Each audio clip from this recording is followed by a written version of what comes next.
Can I get everyone's attention, please? It is 6 o'clock, and it's time for us to get started. First, I want to apologize. We had good air conditioning. It went out one today, and they couldn't get it fixed. So it'll be like the old days where we fan. So we would like everyone to please stand, start off with a pledge of allegiance and invocation.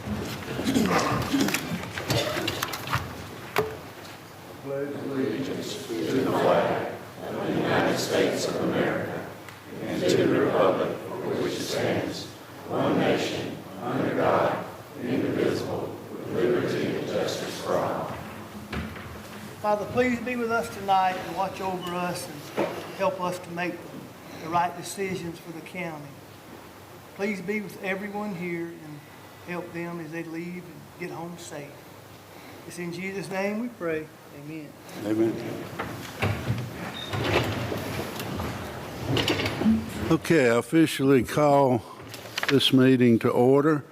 And roll call, we have one commissioner that called in about 20 minutes ago, is just not feeling good and doesn't want to spread whatever he's coming down with. And that's Commissioner Warren. And the rest are present. All right, adoption of the agenda. Are there any additions or deletions to the agenda? If not, entertain a motion that we adopt the agenda. So moved. You have a motion? Second. Got 2 seconds. Any further discussion? All in favor, say aye. Aye. Oppose? Passes unanimous with the ones present. Okay, county manager's report. Got one announcement first before we start. Please turn your cell phone on vibrate or off. If we hear them go off, don't take them. I will take them. So just make sure they're on vibrate or turned off. And make sure mine's off.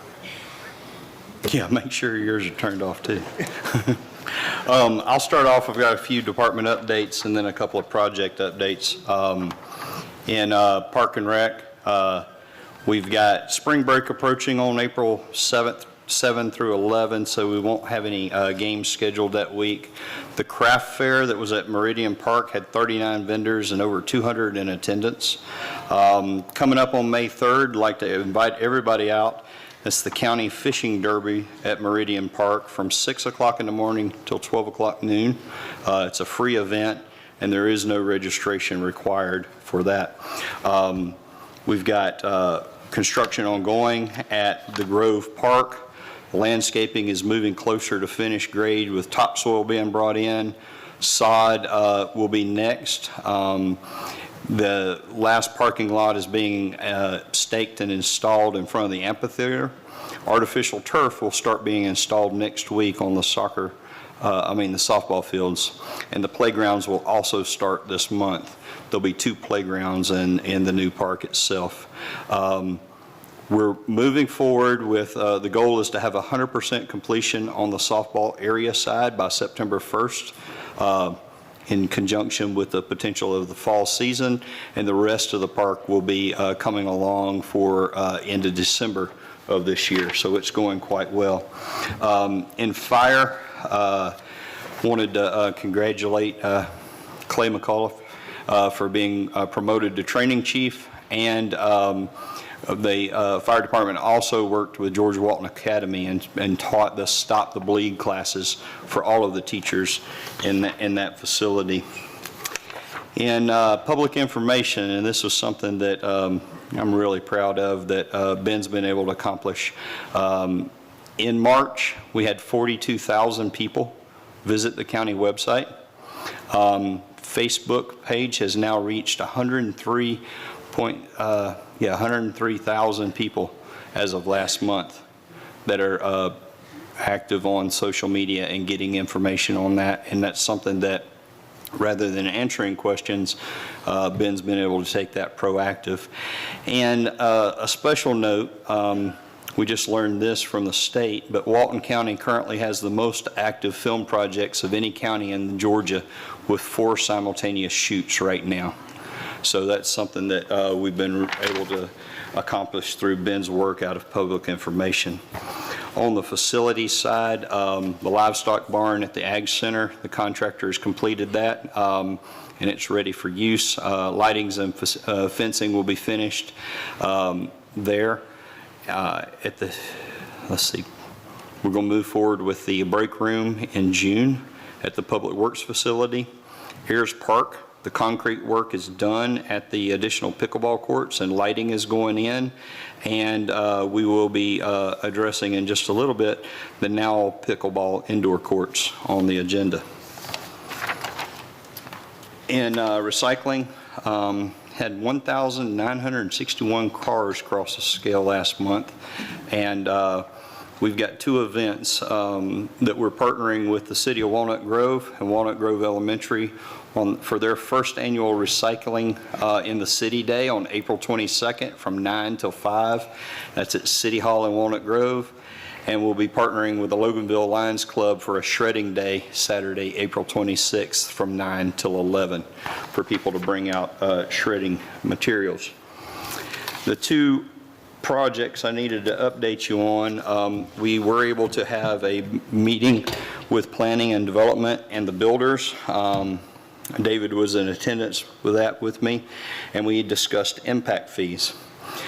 In 2005, Walton County adopted impact fees, and they remained the same since that time.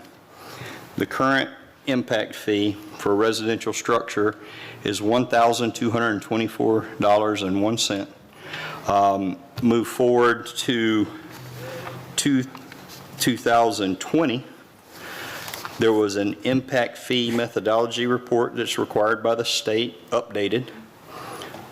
But there were no fee changes associated with that update. There's currently 54 local governments across the state that have impact fees reviewed and authorized by the Georgia Department of Community Affairs. Not all of those are active, and that is a blend of counties and cities.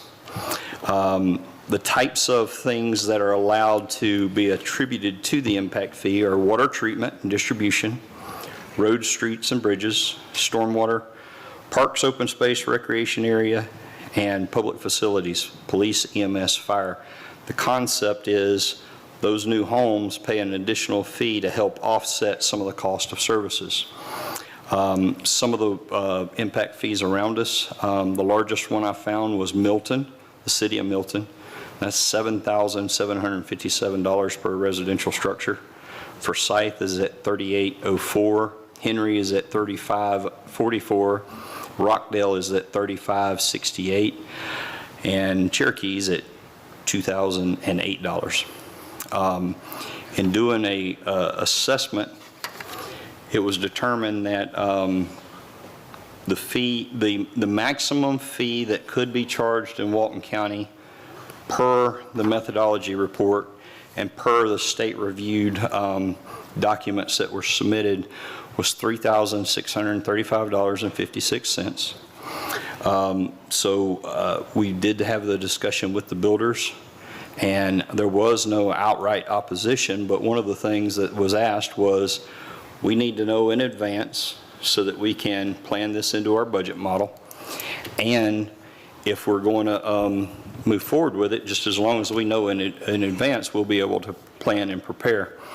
So I went back and looked, and if originally contemplated in 2020 was a move from $1,224 to $1,817. Now again, that was 5 years ago.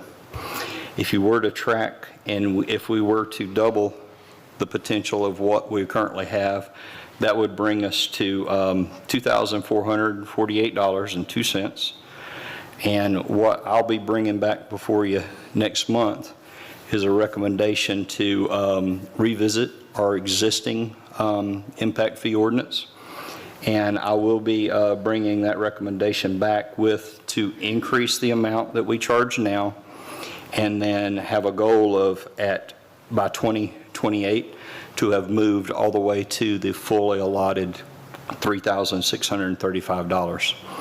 These fees are built into the sale price of a home, and then they're collected and they're divided to pay for all those recreation, but most importantly, our public safety and those other things. Those are all on an agenda item later called our capital improvements element, and that's a list of items that we submit to the state. And we have to do that because we have impact fees, and it's kind of like a tracking of your capital needs moving forward. So we have been pretty far behind on the original adoption, and with the trend, and there's going to be some additional zoning items on here of continued growth in the area. One of the recommendations that we'll be bringing back is for your consideration next month is to update our collection amounts associated with the new construction that is occurring throughout the county. The second thing that I wanted to let you know about was that I just received in the mail, and this is a notice dated March 25th from the city of Loganville. They have two projects. One project is on Chandler Hawk Road at Sharon Church out at Highway 20. That's the intersection near Highway 20. And that's 4 parcels that they're wanting to annex. They all appear to be A1, and the city of Loganville has an application for the applicant to annex into the city. It will be a total of 25.673 acres to move that from agricultural to residential in that area. The second one is on Tig Knight Road, and that is a one parcel of 26.883 acres for the same reason, for being annexed in for a potential subdivision in the city of Loganville. So that's one of the heads up I wanted to provide you with that. Other than that, that's the conclusion of my update for this evening. Thank you, John. Are there any questions from the board members of John before we John, move to- were there any shooting team location updates potentially, or are we sort of still like There are no updates at this time. Okay. I do know, the only thing I can give you is that we have one alternative location that I think the team has explored looking at, but other than that, that's all that I know as well. Any other questions? I will add this, we did have a question and had a little bit of a discussion earlier, and I will be doing the research on this so that we have service delivery areas of where it's our water district and how annexation occurs and how that is impacted, whether we would be expected to serve water in that area, or if there would be a service delivery agreement that would have to be updated with the city of Loganville to trade or transfer any kind of service district there, because as we're breaking ground and we've already got construction started on our 12 million gallon a day water treatment plant, the other side of that that we need to look at when looking at annexation or any other type of rezoning is the potential customer base, so that a transfer to a city doesn't impact that potential customer base. But I'll be doing the research for that. All right, thank you, John. Any other questions? All right, let's move to the most fun part of our meeting, planning and development. Okay, our first case is, Let me add one thing so that I can maybe head off a couple of questions, and I'm sorry I forgot about this. Bio rendering plant. There was, in the past, there was a request to the county commission to change our ordinances that would even allow for an application of a biodigester. that's correct. AKA, I think in the social medias, it's called the poop farm. But what's going on now is they have resurfaced, they have held a public meeting, It was not in conjunction with the county. It was actually here in Monroe at the taco restaurant. But as of right now, there are no applications and there are no requests from that firm that have been submitted to planning and development, because all week there was a ton of questions about when's it going to show up on the agenda.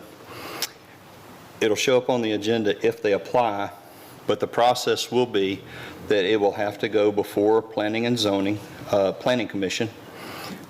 All of that has to follow Georgia planning and zoning law. There has to be signage, and it has to come out in the media. And then it goes before the Planning and Zoning Planning Commission. They will make a recommendation after they have a public hearing, and that recommendation would then come to the county commission for it to be on the county commission agenda. There is no such request on this month's meeting. Right. So that would mean that the quickest, if we even get one, they would be making it for attempting to get on the May agenda, and then it would not come before the county commission for any type of decision until June. So that's where we stand. If they miss the May meeting, you just slide it back another month, because both bodies only have one meeting per month. And again, both the Planning Commission and the County Commission agendas have to be published before anything were to pop up for any kind of decision involving that matter. But I just wanted to share that because I know that that's also been a hot topic of discussion. One question on that, that what they came to us originally to change our code, how could we even entertain it if we don't have any zoning for it? They would be applying for both. They'd have to ask you the same question you've already denied in order to move forward. Gotcha. Yeah. And it would be, that would be a conditional use. So one piece would be having something in your code that would allow for that under a conditional use. But even if you put that in as a potential conditional use, doesn't mean you ever have to grant it. So there's several layers there. Yeah, you'd have to vote yes quite a few times before it would ever be allowed to exist. All right, any other questions? Thank you. I just wanted to add that. All right, Sharna, Yes, you're up. sir. Okay, 5.1, Z240067. This is rezoned 6.63 acres from A1 to A to raise show-quality poultry and fowl and parrots. The applicant and owner is Igor Mitrovic. Property is located at 2435 Daniel Cemetery Road. This is in District 6. At the Planning Commission, there was opposition. Their main concern was noise and the lighting. The Planning Commission recommended approval with conditions. The building that they have the birds in is too close to the property line, so they were asking for a variance on that. And the Planning Commission was recommended the variance request for the setbacks be approved. The number of birds not go past the USDA minimum requirement of 1,650 birds, and that this rezone to A be for this proposed use only. All right, thank you. Yes, sir. I'm going to open a public hearing on this. Is the applicant here would like to come up and tell us what you want to do, please? State your name and address to begin with, please. Okay, good evening. My name is Igor Mitrovic. I am at 2435 Daniel Cemetery Road in Monroe. And I am here tonight to request your approval for my rezoning from A1 to A so that I can raise pet parrots for sale to obtain a business license from the county. Can I pull up my PowerPoint? Would that be easier to see? Okay. There we go. Okay, yes, so these are picture examples of primarily the birds that I raise. For example, we've got the cockatiel, very popular, found in Petco and PetSmart. If you were to go to the pet store, this is normally what you would see.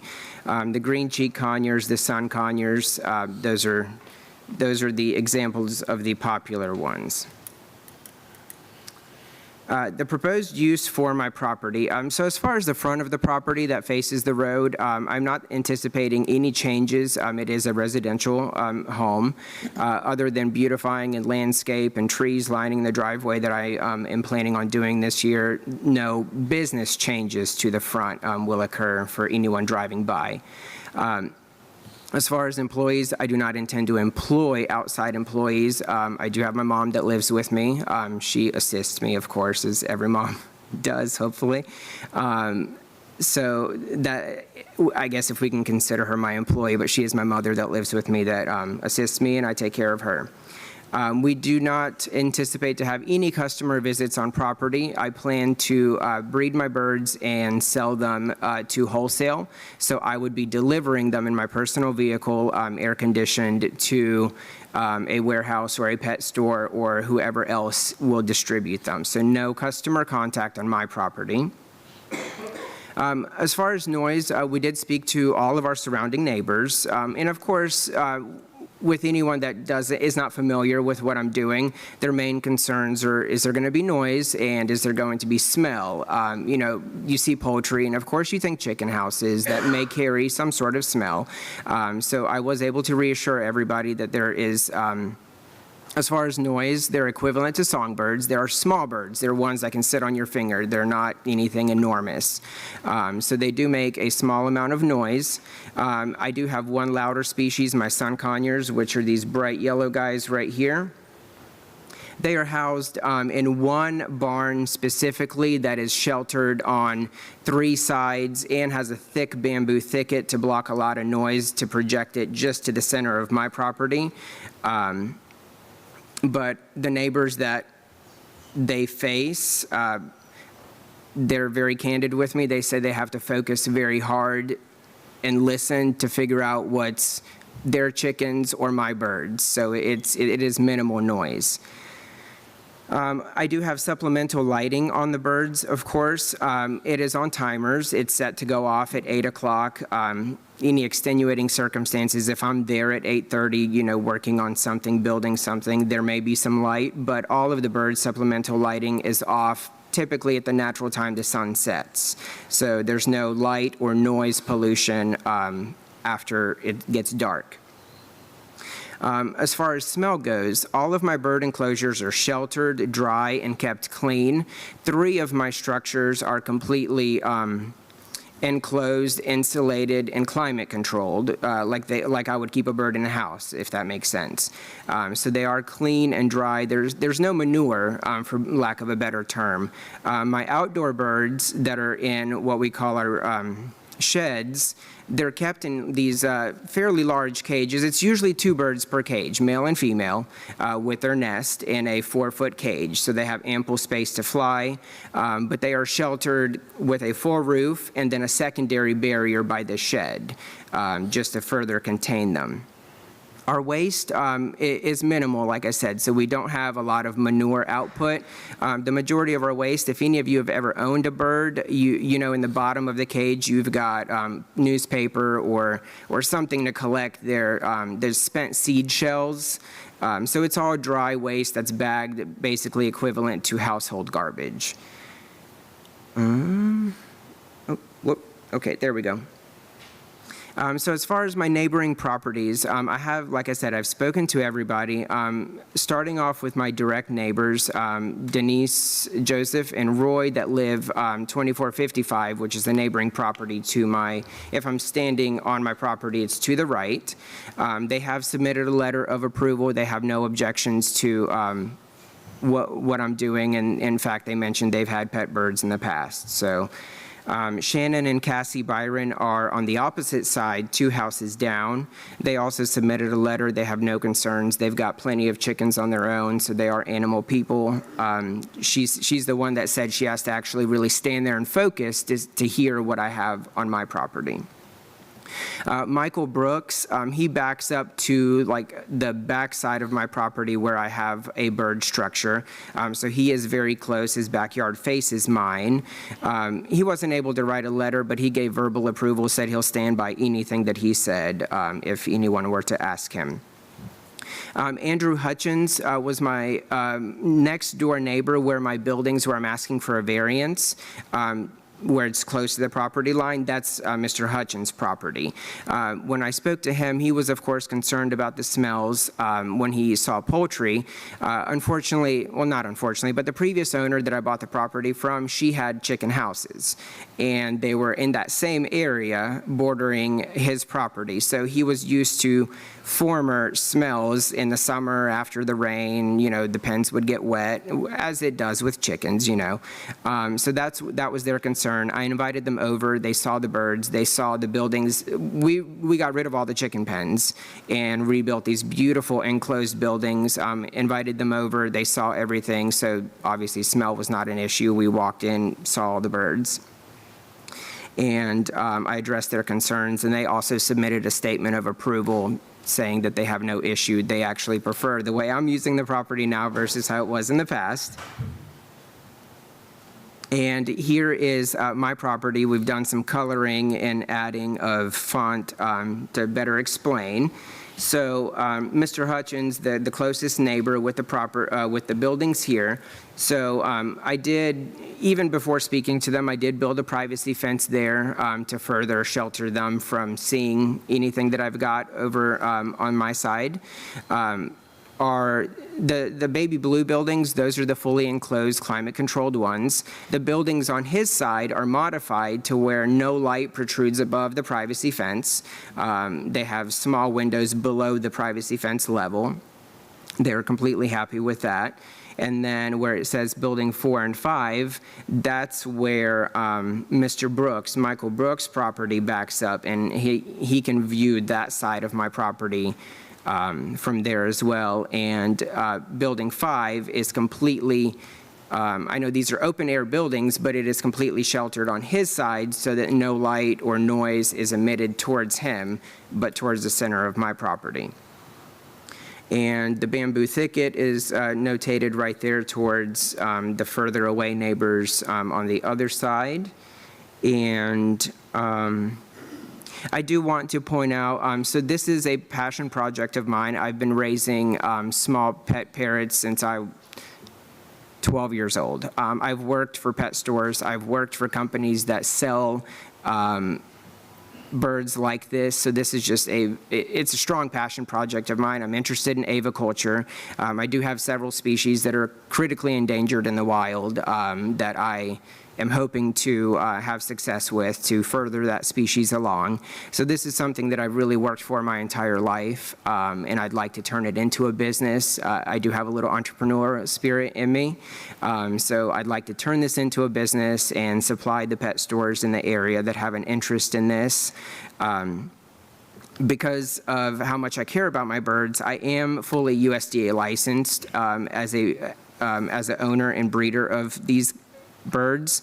I do have my USDA license if you'd like to see that, and we have a hefty book for animal welfare. So I do want to point out some differences. USDA, obviously, they govern anything from what I do to plants, fish, poultry farming, commercial poultry. And I will say, and my inspector will say, for my birds, the inspections are extremely stringent because these are not food production. So the measures are completely different as far as the welfare of the animals. They're considered intelligent animals. So not only do I just have to raise them for 6 weeks for butcher, I have to raise all of my birds. They have to be mentally stimulated. They have to be clean. They have to have fresh water. They have to have ample space to fly and exhibit their social things that they do in the wild. So it's not just taking into account raising them in bulk, they have to be quality raised. As far as when she comes in, she literally wipes counters and looks at the amount of dust to gauge my cleaning. Or in my outdoor buildings, there better not be a cobweb above a single cage, which, you know, if you've been inside of a barn or animals, there's cobwebs, there's dust, but that's how strict they are as far as biosecurity, cleanliness, no cobwebs, no dust. So I do work very hard to keep a very, very clean collection of birds, and I certainly hope that with my inspector, and then I've also brought along 2 people with me. Dr. Elizabeth Mackey is the avian veterinarian that oversees the health and care of my birds, and she is the liaison between myself and USDA. My inspector is also a licensed veterinarian, so she is my liaison between for that relationship between me and USDA.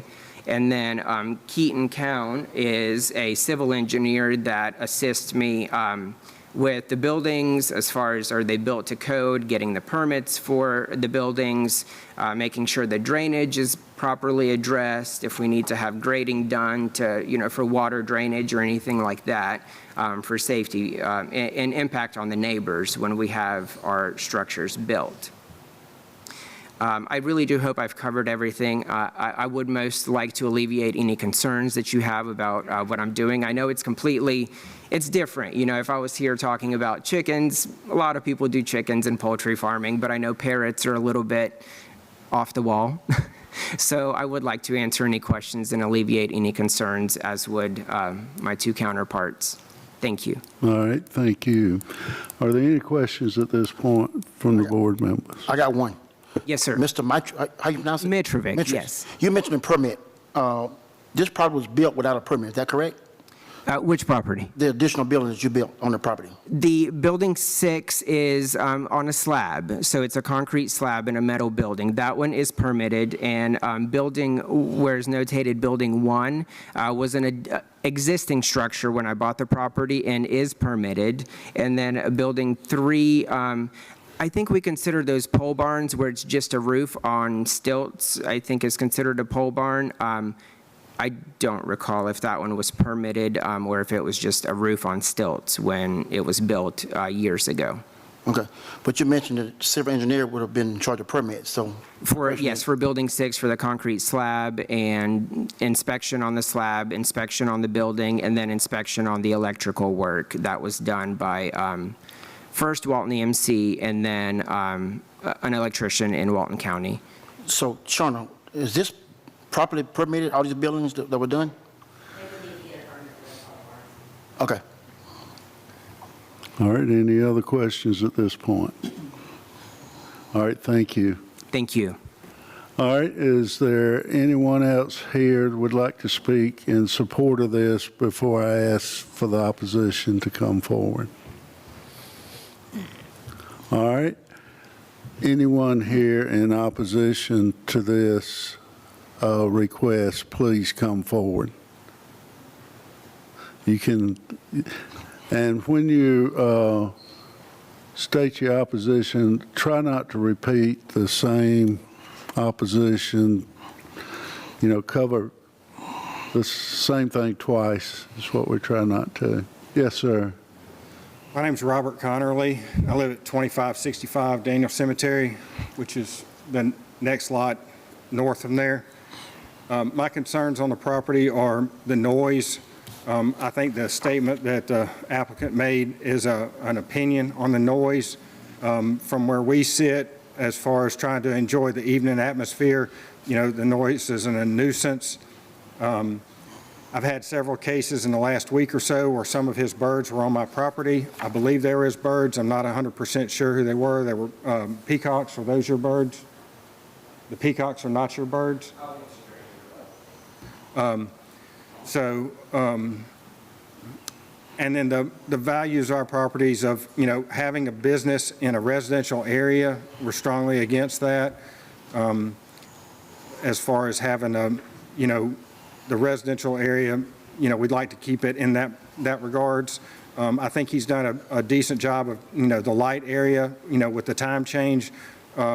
It's not near as noticeable as it was before the time change when the building was lit up like a football stadium, in the evenings when it got dark earlier. Now, at least when the, sun goes down and his timers are on and the lights are off, I think that's fine. My concerns and my parents' concerns are the fact that, we've made it this far without approval. What are we going to do if we get approval? And how do we regulate how big it gets, or to be able to control, it's like having 3 dogs in your yard. or having 30 dogs in your yard. There's a little bit difference in that. And I think the numbers that the agriculture department allows versus the amount of birds that are there and the amount of noise that the birds made is a lot more than a residential area really, should be able to, withstand. All right, thank you. Good evening. My name's Matt Dietzel. I live Matthew Sewell. Matthew Dietzel. I live with about 600 feet of frontage near the back of the property. I've got printouts if I'd like to hand out, if that's okay, Yeah. appropriate. Because there's some pictures I'd like to reference. Can I hand? You want to pass out, that's fine. So what divides our property is a creek. And again, I'd like to reiterate, Mr. Connerly said, I think it's an opinion about how loud these birds are. There's about, if they're chickens making a noise, you have a handful of chickens, but these are 800 birds. They're not songbirds. The best way to describe them is a squawk. And so if you have 800 of them already, and if that number is going to increase, I don't know, it's going to be even louder. They make noise all throughout the day, even at night. Now that the branches is leafed out, there's not as much light pollution coming over, but the lights are on 24/7, even last night. My biggest concern is that this has been in business for 6 months already, so we already know what kind of business this is going to be. And what I've found is that there's a trash dump on the property where bird food bags is dumped, and there's bird bodies being dumped into the creek as well. There's always water in this creek. I've never met the owner. I don't know who he is. So I haven't been able to address any of this with him directly, other than when we called animal control, we found like I said, a dead emu on here, on the creek, dumped in the creek. It wasn't buried or anything. There wasn't any evidence that it was buried or eaten or drugged down there by coyotes or dogs. It was pretty unceremoniously dumped in the creek. You'll see my references there in my outline. There was a Channel 2 news report about this in Loganville, where the emu had escaped, I think from a family-owned property over there. I don't know, but it was shot over there in Loganville, and that's where the news picked it up, and it was dumped over here on the property line. Again, this is a property that is on a watershed, and if you were to look at this, it's a valley, so anytime we have heavy rains, there's rain going to be coming into that watershed. This goes into Shoal Creek, and I believe Walton County or Monroe pulls water out of Shoal Creek for the water supply. That's not correct. Oh, is it not correct? Okay. Well, it's going into Shoal Creek. If anyone pulls out water from the tributaries in Shoal Creek or downstream of that, it may affect that. So with trash being dumped in the creek and trash being dumped next to the creek, on the corner of the trash I'm referring to, you can even see it if you were to zoom in on that satellite picture in the top. It's the top right of the corner. And like I said, it's all creek water. So it's on a watershed, or I don't know the definition of a watershed, but it's on a live creek. And there's water in that creek all year long.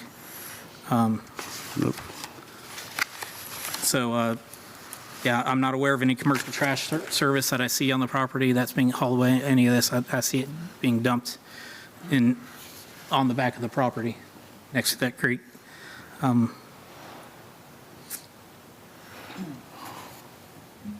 Yeah, but I've provided you pictures. I think that pretty much explains it and shows. And up until even yesterday, I went down and looked, and there's still bird food bags on the banks. That creek goes 5 feet tall when it downpours, so anything you put in there gets washed away. It disappears. So anytime we have a downpour, it's not his problem anymore. So we have kids in that creek. I've got 4 kids. We play in that creek all the time, so we're concerned about their health. I don't know what the next steps are as far as how that would affect anything downstream. I'd All like right. you guys to advise on that. Thank you. Thank you. Before either one of you leave, does the board have any questions for either party? I have a question. How many birds are actually on site and will be kept on site? That's for that. That would be a That's for- question of the applicant, not the opposition. Oh, I'm sorry, I got confused. When you said either party, I thought you was talking I about. was talking about these two parties. Any questions of them? No, sir. All right, thank you all. All right, anyone else in opposition to this want to come forward and speak? Okay, seeing none, the applicant has a right to come and answer the concerns of the opposition.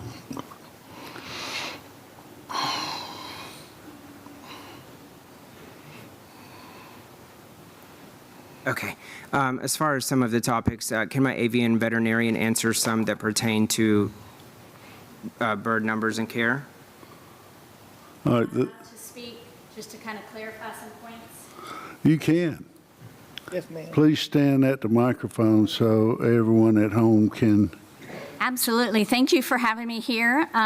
So I am an avian veterinarian. I am all about the birds, their health and their welfare, and part of that is going to be their environment. USDA requires an avian veterinarian inspecting sites and being very, very familiar with what's going on with these birds. There are a lot of people who want me to be their vet for USDA licensing, welfare purposes. Most of the companies, I shut them down, or I don't shut them down. I refuse to be their veterinarian because I don't feel comfortable with the work they do. I do feel comfortable and proudly support his because he's doing an excellent job.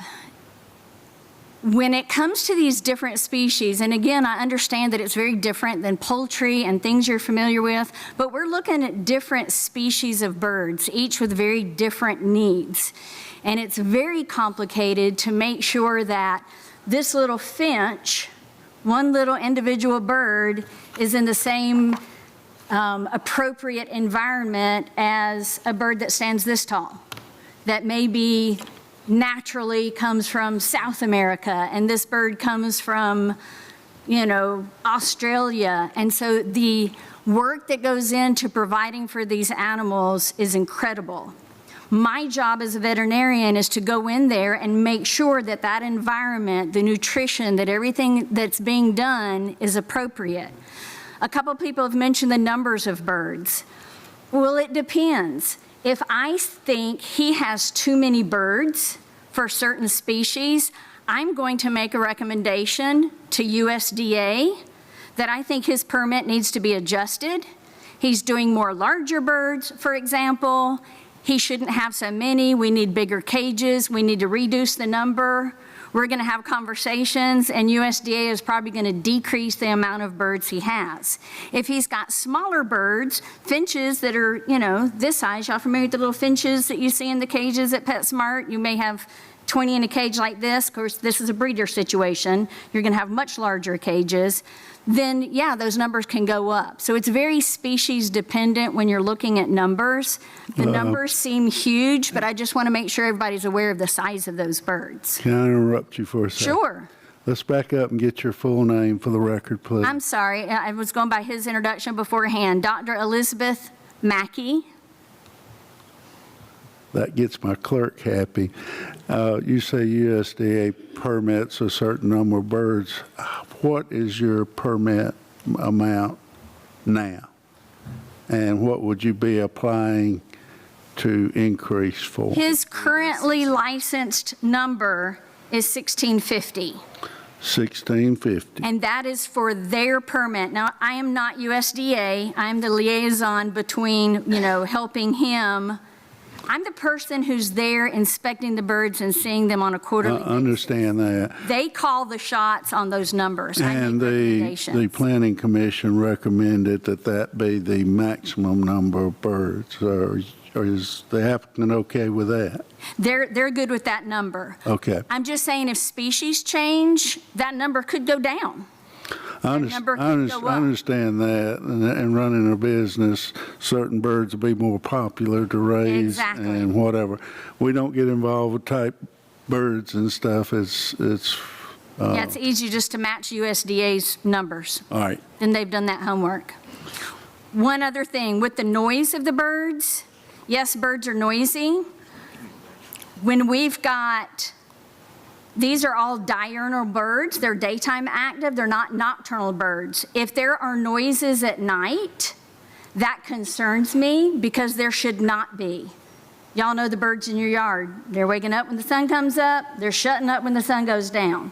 If there are loud noises going on otherwise, either something is happening in a building or it's not those birds. It's coyotes hollering, or it's, fox grabbed a rabbit and it's squealing, or it's owls hooting. These birds should not be making any noises at night.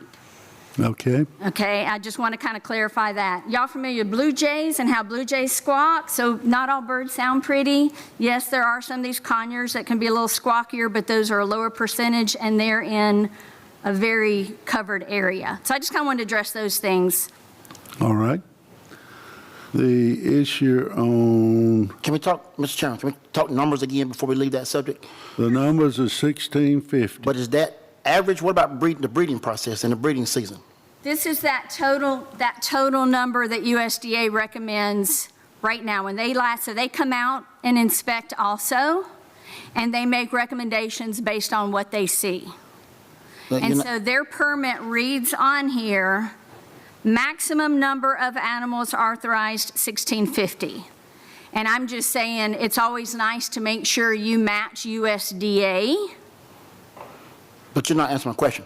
Oh, I'm sorry. What about the breeding season? I mean, these birds breed, right? So That maximizes his number. so that's 1650 max in breeding season and non-breeding season. Now, is that a weighted average per day, or that's a total number at any given time? At any given time. Because I heard some numbers before in the planning and zoning meeting about 3,000 and 4,000 birds, and so that's not accurate. I don't know where that came from. Okay. He is not permitted for that number now. If he changed species to smaller species like finches, USDA may feel comfortable allowing more numbers. And they may go, oh, you're doing really, really small birds, then you've got the facilities, you've got the room to do more. So how many birds do they have on site now? About 800? 750 to 800, yes. So you would look to maximize that number to 1650 as soon as if this is agreed to tonight? No, so that number, basically if USDA walks in today, so they're going to count my breeder pairs that are there 365 days, but they accounted for those breeder pairs breeding and producing 3, 4, 5 offspring today. Okay. So when they come in, that number might be 1,200, but then 4 weeks from now, those babies have grown up and sold. Okay. And I'm back down. So they accounted for the up and down of breeding production. Okay. So at peak production, these numbers would suffice. Okay. I understand. All right. Any other questions from the board? Are there any numbers in our code that allows for any, I know sometimes it allows for livestock or however many you can have in certain areas. Is there anything in our code that? When it's on agricultural, the sky's the limit. I believe, Unless it's regulated by a government agency like USDA. and that's what they brought up at the Planning Commission. How would we regulate that? And I apologize, I forget the name. That answers it if USDA and your inspector, because we're not going to send anybody out to count the birds. I do. I count birds. The trash Yes. that the opposition brought up. I would like to address that. So on Please this map, this is a great example. You can blow it up if you want to. Yes. So this is a older satellite photo from prior to when I bought the property, and you can see here. Okay, here we go. If I can just. Okay, so see this kind of jumbled mess of tarps and pens, and that's not what I showed you previously, what my buildings look like.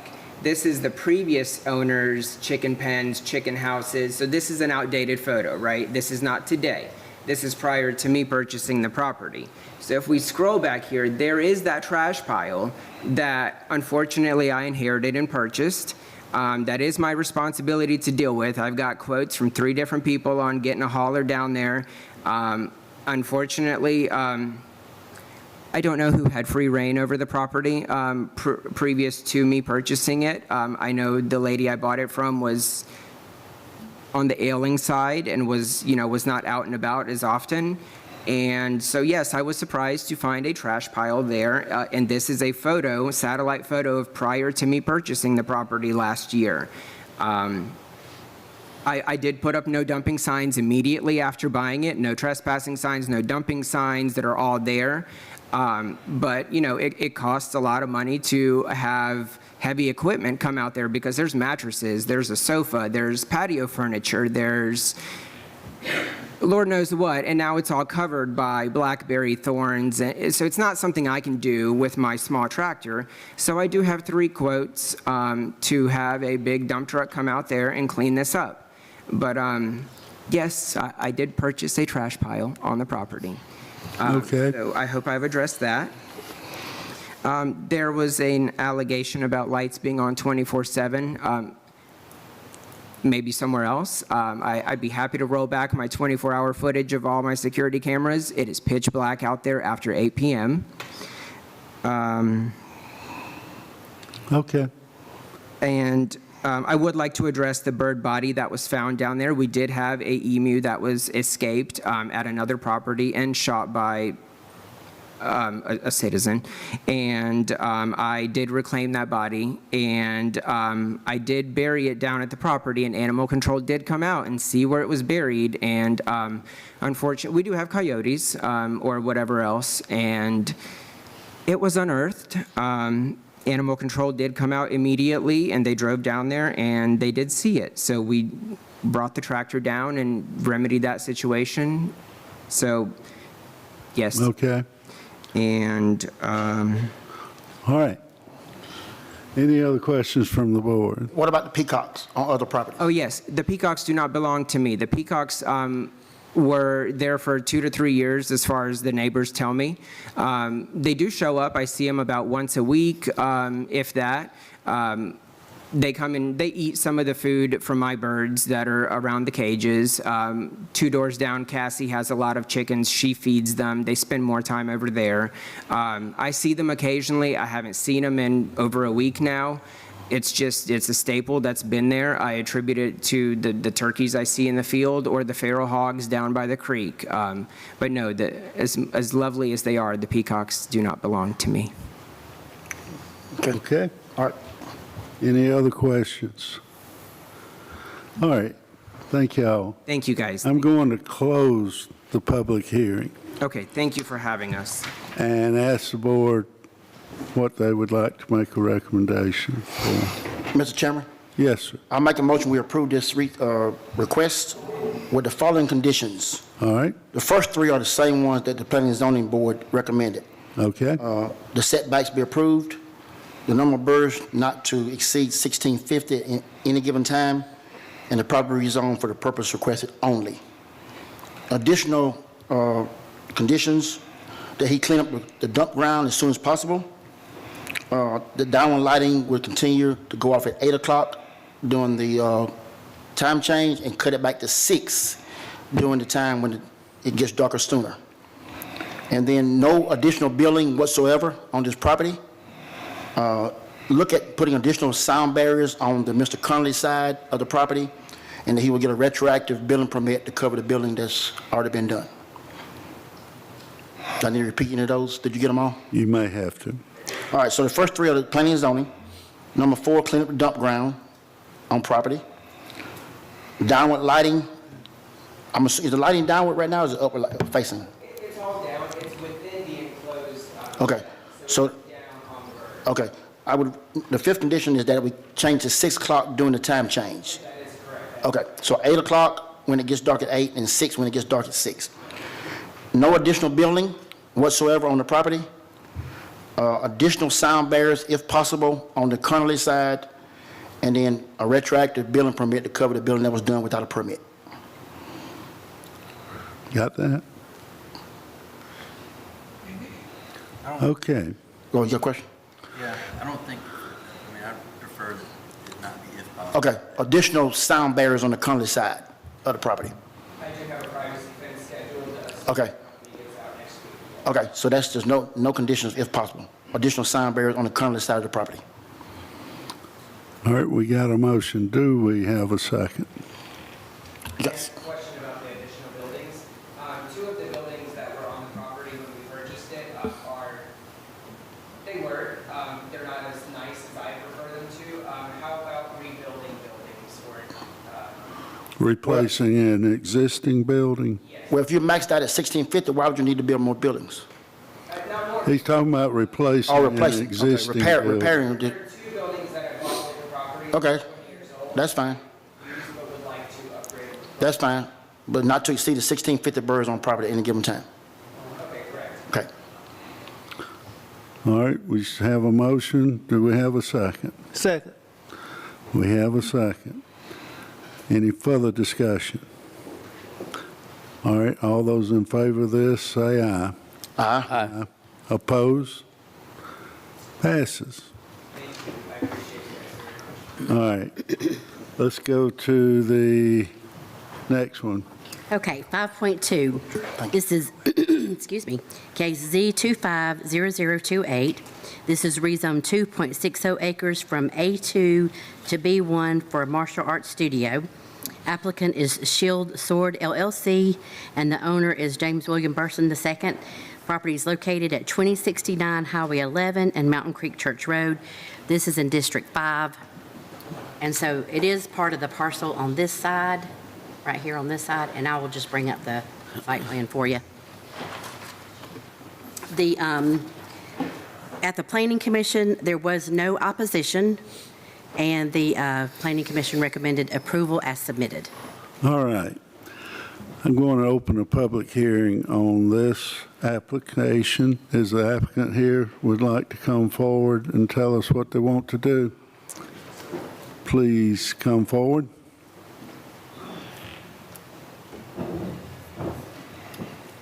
Good evening, Commissioners. My name is Jeremy White. I'm the owner of Motivate Martial Arts. We're located at 768 West Spring Street, Monroe, Georgia, 30655. I'm actually coming to look to rezone a portion of this acre to a portion of this plat to B1. Our business is expanding, and we're looking to build our own facility to accommodate new and existing members and to allow the business to continue to grow. I'm happy to answer any questions and look forward to your support. Are there any questions at this point? Thank you, sir. Yes, sir. Is there anyone else here in support of this application who'd like to make a statement? Please come forward.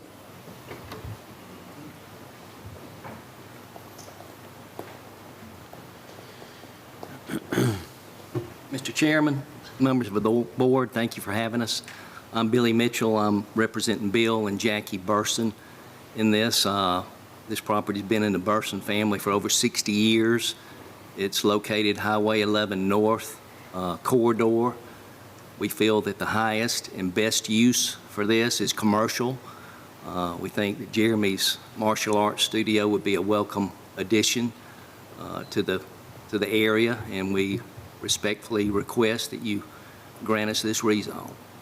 Happy to answer any questions. Any questions? Thank you, sir. Or is anyone else wants to speak in favor of this? Is there anyone here in opposition to this rezone request? Last chance. All right. There's no one here in opposition. I will close the public hearing and ask the board how they'd like to vote. Chairman, I make a motion to approve for this use. I'll second. We got a motion and a second. Any other discussion? All those in favor say aye. Aye. Opposed? Passes unanimous. All right, you ready? Yes, sir. Thank y'all. Okay, let's see. While she's looking for this, the blimp thing on our website was April Fool's, if y'all saw it. So I just wanted to tell you. Thanks for the clarification.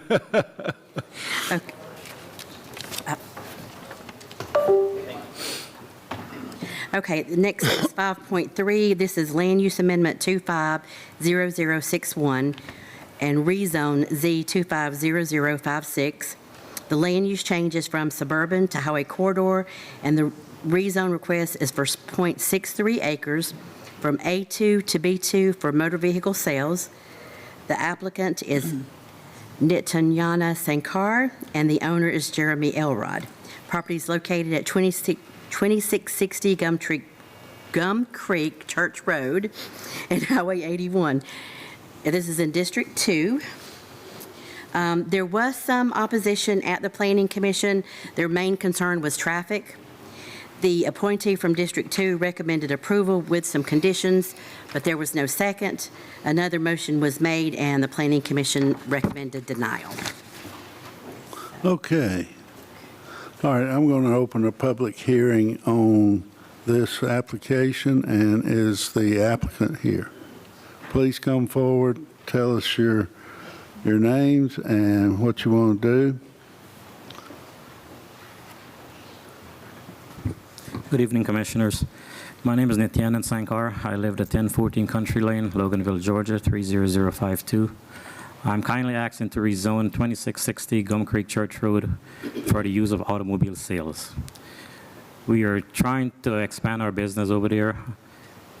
The last meeting, the main concern for the neighbors was me putting an automotive repair shop on the property with the resale. I can promise anyone there's not going to be an automotive shop on the property, as I've already owned an automotive shop in Loganville, which is Stevens Garage and Truck Custom. And just an FYI, I just found out that Loganville Christian Academy just sold 11 acres across from them, and that's going to be zoned. It's already zoned commercial, but from what I heard, it's going to be a body shop, a repair shop, and a used car lot coming under the 11 acres. All right.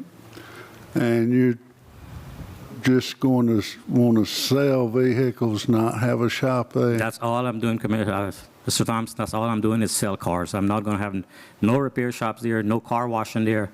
The property that I own at 4330 Lawrenceville Road in Loganville, which is Stevens Garage and Truck Custom.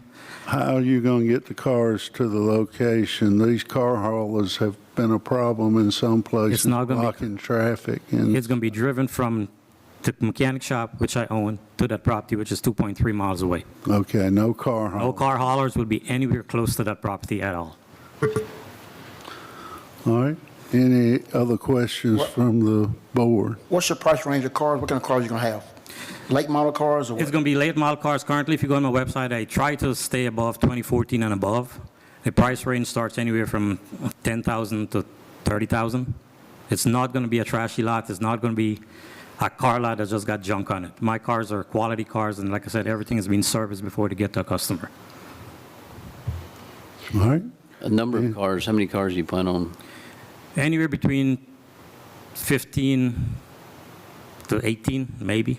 I don't see me hitting 20 cars because the lot is not that big, and like I said, it's not something that I'm pushing big to get smaller cars and junky cars. I'm trying to keep quality cars on the lot. And you're proposing paving the front area? The existing structure will stay as it is. I will not change any of the structure. The current home will be used as the office. I will pave the entire front and the side with asphalt or concrete per county codes. And I will also have an underground drainage system because after Precision Planning did my planning for me, the retention pond is actually going to be right at the corner of 81 and Gum Creek Church Road, which I don't want to put a pond there because I think it's going to look ugly. So I decided to go with the underground drainage system. Any other questions at this time? Thank you, sir. Thank you. All right, is anyone else here want to speak in favor of this? Yes, sir. I'm the property owner. My name is Jeremy Elrod at 2660 Gum Creek Church Road, Loganville, Georgia. Yes, sir. My main question to y'all, with all due respect, is 4 months ago, y'all rezoned all the land around me. Well, Speak up, please. Y'all rezoned the property around me, and I was just wondering why this isn't I heard there. We take I heard that there were, we have to take each application by law as they are applied for. okay, I heard there were some concerns about traffic. All the other stuff being built around me, that's gonna have more traffic than his car lot. All right, for the record, you're the owner of the property trying to sell it. Yes, sir. Okay. All right. Thank you for your time. Thank you. Is there anyone else here wants to speak in favor of this application? All right. The opposition, there's a good bit of opposition here, I'm told. Please try not to repeat the same objections. Someone brings up traffic, we get it.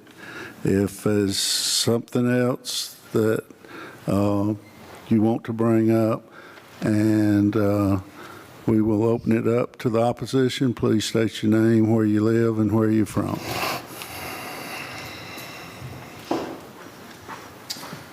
Hello, my name's John Swope. I live at Swope, SWOPE. I live at 1909 Cali Court, Loganville, just off Gum Creek Church Road. Want to open up with, spent 9 years in the Marine Corps, 3 of those in Jacksonville, North Carolina. Jacksonville, North Carolina is nothing but payday loans, strip clubs, and used car lots. It's not a very appealing look. That's why we're opposing this. We understand that this property is going to go commercial. Again, because 4 months ago, the White family bought all the property around him, going to turn it into a baseball facility. You don't want to live right in the corner of that. We understand that 81 is most likely going to turn all commercial in the near future. Walton County's growing, we understand that. But a used car lot is not something that's going to raise the appeal of the area, and that's what we worry about as homeowners. So we went around during the last board meeting, or the zoning commission. They told us to go out and get signatures. We went and got 207 signatures of people who live on or around Gum Creek Church Road opposing this rezoning as a car lot. So pretty much hundreds of people, hundreds of voters do not want this property to be used as a car lot. Do I give this to you? You can give it to the county clerk. Thanks, sir. That's why we stand opposed. We're not opposed because of it being a body shop. We don't want a used car lot there in the corner right in front of our houses. All righty, thank you. All right, thank you. Who's next? Don't be bashful, come forward.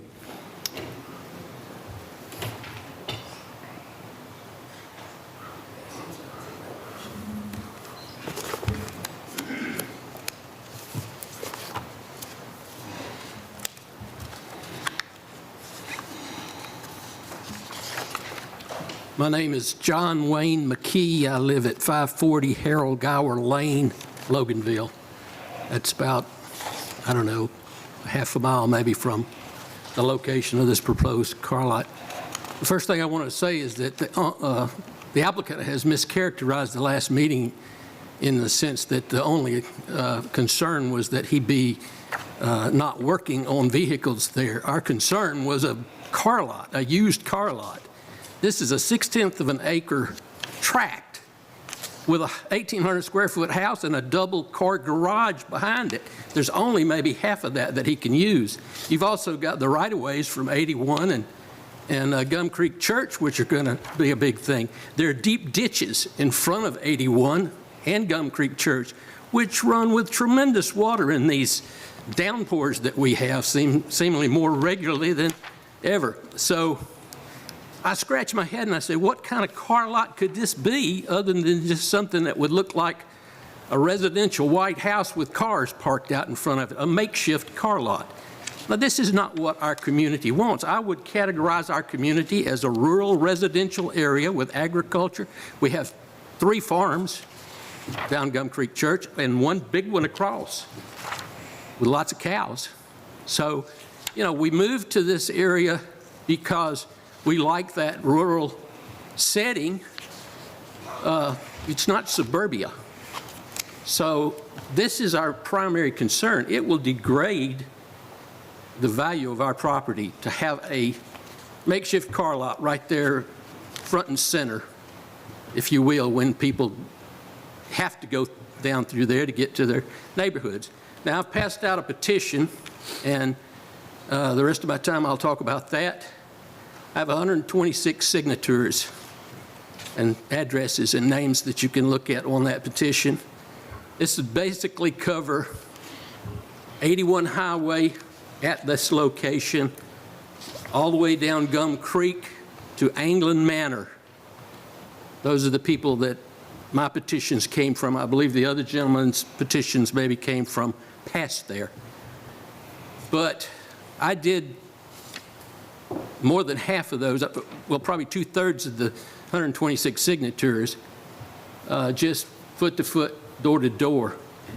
And I covered all but, I think, 3 houses that nobody came to the house, or I was advised that there was an older person there who was not well and I should not bother her. So I covered all those homes. And Could I ask you a couple questions, Absolutely. Mr. McKee? You sent me a email regarding this. yes, I did. I sent all of Did you you. tell everybody that you got signed on this petition, that they're possibly hazardous materials and it could draw criminal activity? Yes. Where'd you get that information from? Okay. I may let one of the. You're misleading people that sign in the petition. No. Old cars leak. You also keep fluids that go in cars around a car lot. If you're going to pave what hasn't previously been paved, and with all the surface water that comes through there, it's very likely that There'll be a hazardous retention materials pond could if get it's into done. the water system. Okay, that's hazardous materials. Criminal activity, NCIS, one of these criminal things, again, I think somebody else can speak to the reference. 40% of the cars stolen are stolen off car lots. Thieves like to break in cars. You got cars parked out in the open. It's going to draw thieves breaking into them, sawing off the catalytic converters, stealing wheels. I mean, the possibility exists that Yes, it'll sir. increase crime. Now we don't have a car lot there, so I'm just saying a car lot could easily increase the criminal activity in the area. All right. Does that answer you? Yes, sir. Okay. All right. But Any- going back to the petition, I met no one who wanted this. Everyone signed that I was able to get to the door. And it's almost unanimous for that area that I just told you. So I know the the will of the people is very strong. We don't want to see a makeshift car lot on that corner. I won't talk about the traffic, but that's a whole nother area. And the drainage, I'm worried about drainage. Those deep ditches look like creeks running down through there. So the county should make sure, you know, if they go to pave it. We understand your concern. Okay, all right, good. Thank you. Who's next?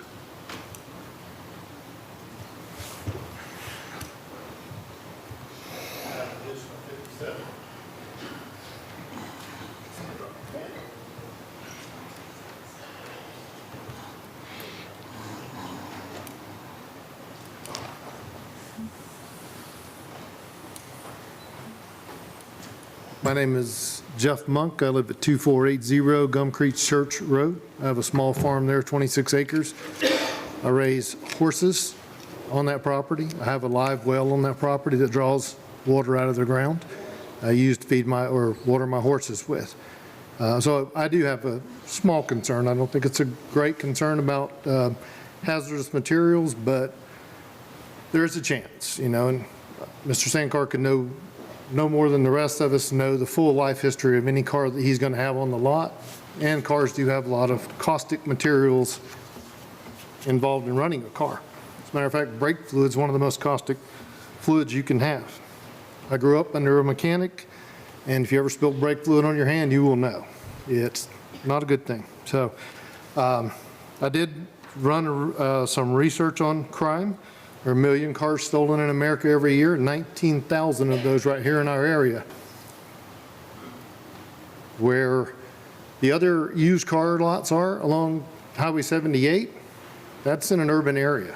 Police patrol urban areas a lot more frequently than they do in the rural areas.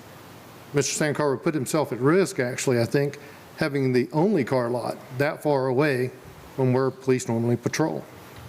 On top of that, there is light pollution. The National Institute of Health did a study. They have done lots of studies, but one in particular I've listed in a report that I'm putting together here on the impact of disrupting sleep patterns for cattle. And their focus in the research I have is around dairy cattle, but they've seen 10 to 15% less milk production. Our neighbor Stacy, he's got a good head of cattle across the street. Are they milk cows? These are beef cows. Uh-huh. But beef cows, they don't produce up to full weight. I'm not, I'm not saying this is going to be. You're reaching there, I'm sorry. But go ahead and make your point. The other thing is with the light pollution, it sits directly in front of Stacy's house. So it is our neighbor being impacted by that. And yeah, maybe I am reaching a little bit.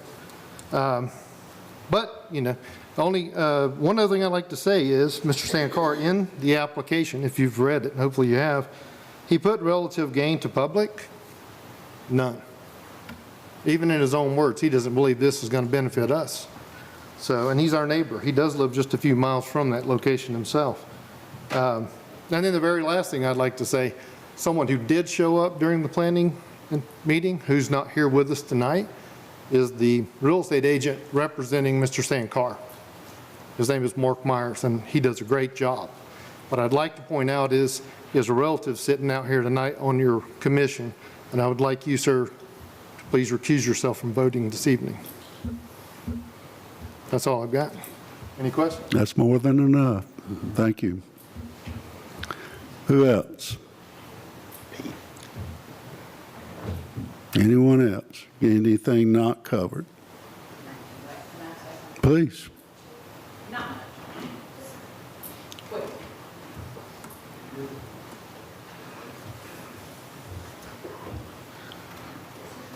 My name is Susan Boyette, and I live at 2488 Smith Drive. It's a little cul-de-sac back in there, but I just want to say, when do y'all listen to us instead of one person? Look at all these people here. We oppose this. That's all I'm going to say. Thank you. Thank you.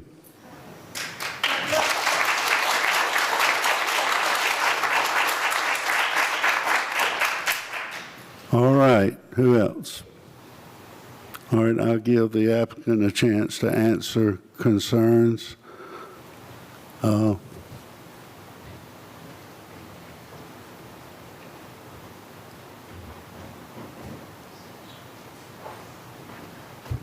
mean, the only concern I can really answer is, a lot of people are saying about fluids. There's going to be, like, I can't remember his name, he said that you can't predict if something is going to leak. And if we do find something leak, it's going to the shop to get fixed. The second concern is they're saying about traffic. The ball field that's going to be right behind us is going to generate a whole lot more traffic than what my little car lot is going to generate. Yeah.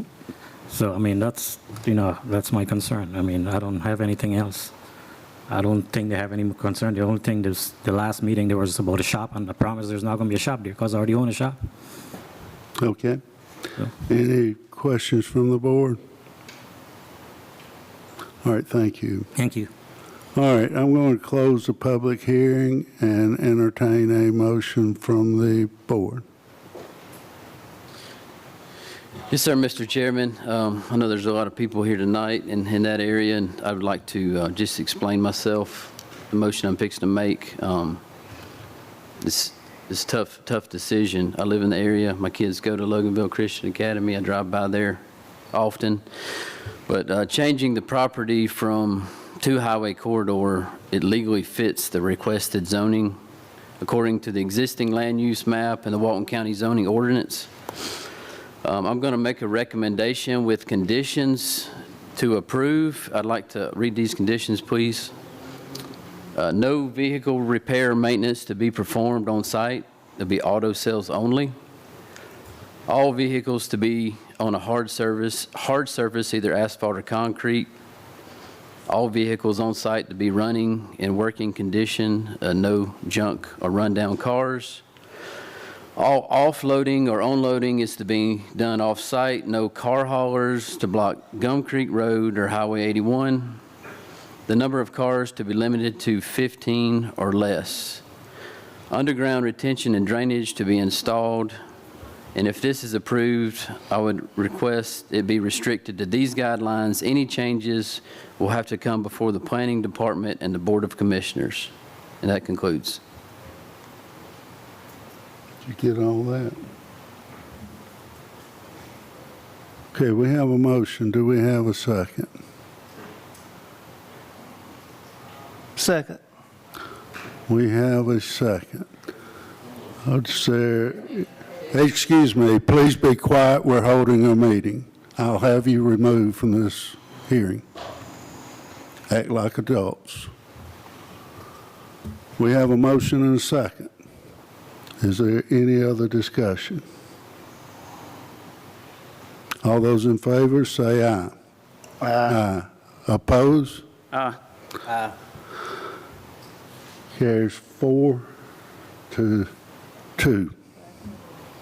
Bradford and Kirkland.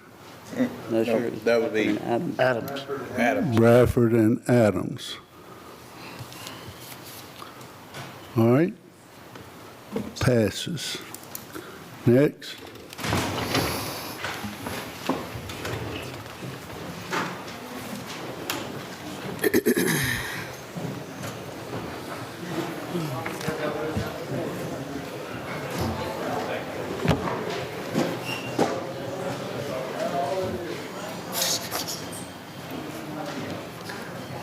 stare down.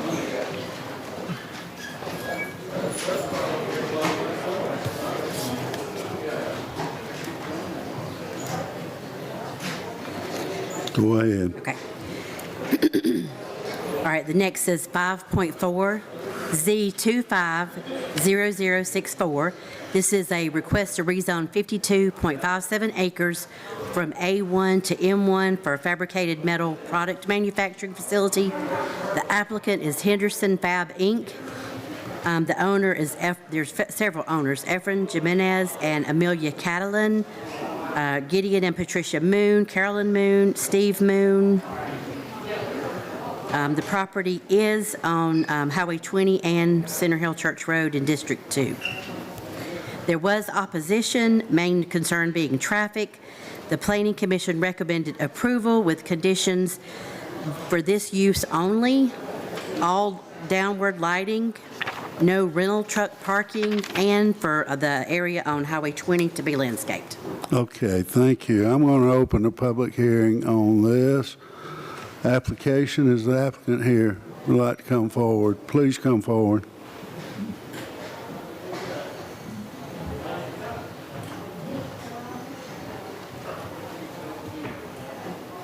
Mr. Chairman, my name is Tip Hoon. I'm with Alcovy Consulting Engineering. My address is 485 Edwards Road in Oxford, Georgia, 30054. I'm here to present the property. The proposed property is roughly 52 acres, located on Highway 20. It's currently in the highway corridor of future land use. So the proposed request is within the future land use pattern that you guys have established. We are proposing a rezone to M1. Property next door on the northeast corner is already B3. There are other B3 property that's Copart that's located slightly north of the project. There are other M1 property that's located about 600 feet or so north of the site, being Mr. Henderson current operations. We are requesting the rezoning to allow for a welding shop. It's currently classified under M1, but mostly they are just doing welding. And Mr. Henderson is here. He can answer any operational details that you might have for us.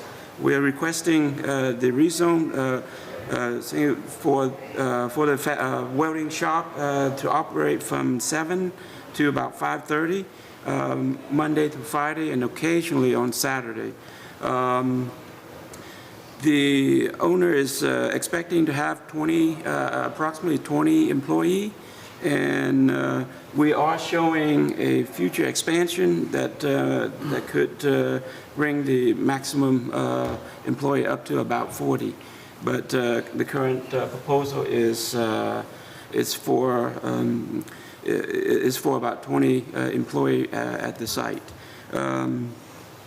The land, there's quite a bit of rock on the land, as you can see on the aerial photo here. I'm sorry? You have the other one, because this shows the property on the other side of 20. Right.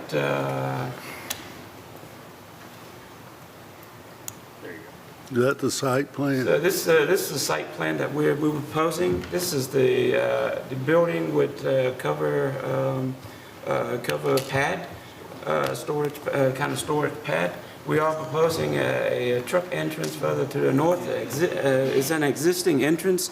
The facility is currently being operated as a commercial tree farm, and we are proposing to put the welding fabrication building here. All of the activity will be limited to the inside the building with minimal outside. We do have some storage on the outside. The owner expecting about 5 trucks to come in to the property daily, where they have steel structure that's been fabricated, and the truck needs to come and pick those up and deliver material. But mainly they're just a welding shop. I have spoke to Georgia DOT. Initially they want an entrance to be on Center Hill Church Road. We fought with them, and a lot of the adjacent owner does not want an entrance on 81.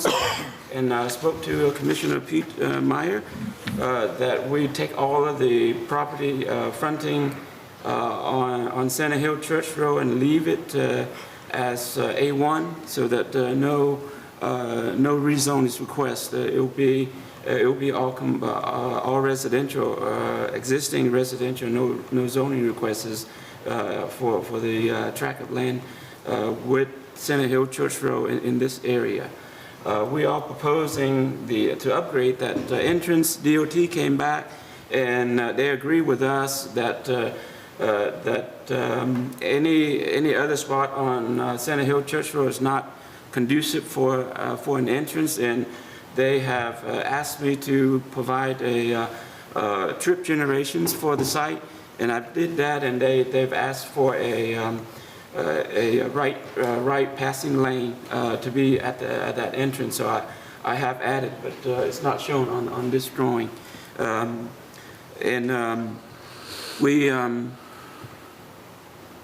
We understand that there are some concern about light, light pollutions, noise pollutions. The operation, most of the noise operation will be contained inside the building. The owner has agreed to put all lighting to be down lighting, and the entire zone property is 52 acres. We are proposing as little as possible, and we try to put the building as far away from residential houses as possible.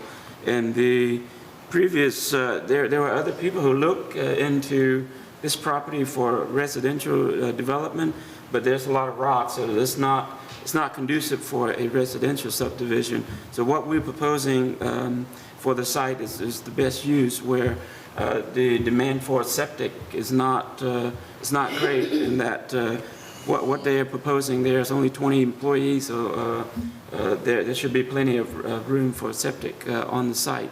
And so what we're proposing is best use for this property.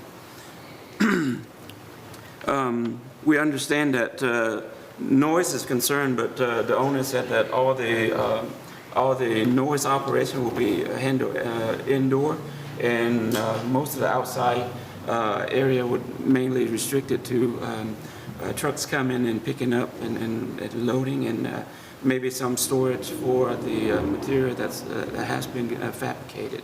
And the owner is here, he can answer any operational. This is the Moon property, correct? Yes, sir, that's correct. Norman Lynn Moon's old farming operation. Right. Right, okay. Any questions from the board? You said operation hours Monday through Friday, 7 to 5:30? Yes, sir, that's what we have agreed to in the planning commission. Okay, Saturday and sometimes on Saturday. okay. Any other questions at this time? Mr. Chairman, if we could, we need to get the exact acreage. I think your new site plan shows 48.66 acres. He's cutting out the residential on Center Hill. 48 point. No, that's his track. 48.66, because you're including that. Right, yes. So the rezone would be not for the 52.57. But for the 48.6, 66. 48.66. Okay. All right, thank you all for now. Is there anyone here would like to speak in favor of this rezone?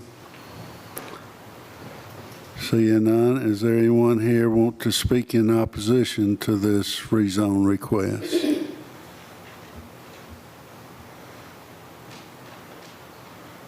Seeing none, I will close the public hearing and ask the board for a recommendation. Sir, Mr. Chairman, I'd like to make a motion to approve, along with the Planning Commission recommendations and the conditions that they put on this also. We have a motion. I'll second that motion. Any further discussion? All those in favor, say aye. Aye. Oppose? That one passed unanimous. Now, 5.5. Okay. Thank y'all. All right, 5.5 is Z25-0055. This rezone request is for 54.786 acres from A1 to A1 OSC for a residential subdivision. Sorry. Applicant is Ned Butler. The owner is MFT Land Investments, LLC. Property is located on Double Springs Road. This is in District 5. There was no opposition at the Planning Commission meeting, and the Planning Commission recommended approval. Okay, of the 54.76 acres for our open public hearing, how many lots did they come up with? Didn't say on. Yeah, it says, Christie, do you see it on there? How many? 26 out of 54, okay. All right, now open public hearing, and the applicant is already at the podium, so go for it. My name is Ned Butler. I represent MFT Land Investments and Reliant Homes GA LLC, located at 574 Conyers Road in Loganville. As stated, we are requesting a rezone of 54.786 acres. You'll notice on that plat, it was a 92-acre parcel that we purchased. We have subdivided that into the 54 acres we're proposing a subdivision for. The other acreage is divided by a very large ditch. It's not developable as a subdivision, so we're looking at either some large tract lots or selling to a neighbor that's interested. This is the tract that is developable as a subdivision. It is in a watershed protection, so we're limited to one lot per 2 acres. We're keeping it A1 and requesting the OSC zoning, so that is why we have the 26 lots on the 54 acres, and are providing more than required open space. And you'll notice a lot of that it's the shaded area that's located in the back. We also left the 50-foot transitional buffer that goes around the property as open space so that it will be maintained by the homeowners association and hopefully not have a homeowner go back there and start clearing it out. We are proposing to do the similar product as we're currently building in Red Oak Ridge in Loganville, if any of you are familiar with that. I rode through there the other day. Those range from 2,100 to 2,900 square feet, 3 bedrooms to 5 bathrooms, and 2 to 4 bathrooms. So I will take any questions you have. Any questions at this point from the board? Thank you, sir. Is there anyone else here who'd like to speak in favor of this request? Is there anyone here who'd like to speak in opposition to this request? Seeing none, I'll close the public hearing and ask the board's recommendation. Chairman, make a motion to approve following the planning and zoning's recommendations. We have a motion to approve. I'll second. We have a second. Any further discussion? All those in favor, say aye. Aye. Oppose? Passes unanimous. Abstain. You got a personal conflict within this rezoning? It's actually, the property in question was actually acquired from one of my family members. Okay. Keep it clean. I wanted to turn around and That's not vote on it. That's fine. I just want to make sure there's a personal interest in all these abstentions that you I've benefited do. none from it. The other Okay. abstentions that I've made are the ones that y'all had mentioned that I voted no on something one time, but I needed to abstain going forward because it was against the ethics policy to continue to vote. All right, just note that Commissioner Bradford abstained. All right, the administrative consent agenda, you all have it sent out to you. You got the approval of the March meeting minutes and the contract and budgeted purchases of $25,000 more. Are there any questions on either? Entertain a motion that the consent agenda be approved. So moved. We have a motion. Second. We have a second. Any further discussion? All in favor, say aye. Aye. Opposed? Passes unanimous. Your capital improvements element annual, this is where you get a report on your impact fees, what they're used for, and how much is raised. Have to file with the state every year, is that not correct? That's correct. And Transmittal resolution to send it. we need to approve it. Are there any questions? You see what the different monies have been spent on, how much has been raised. You got libraries, fire protection, county jail, sheriff's office, EMS, parks and recreation. Motion to approve. We need a public hearing on it. Oh. Okay, thank you for that one.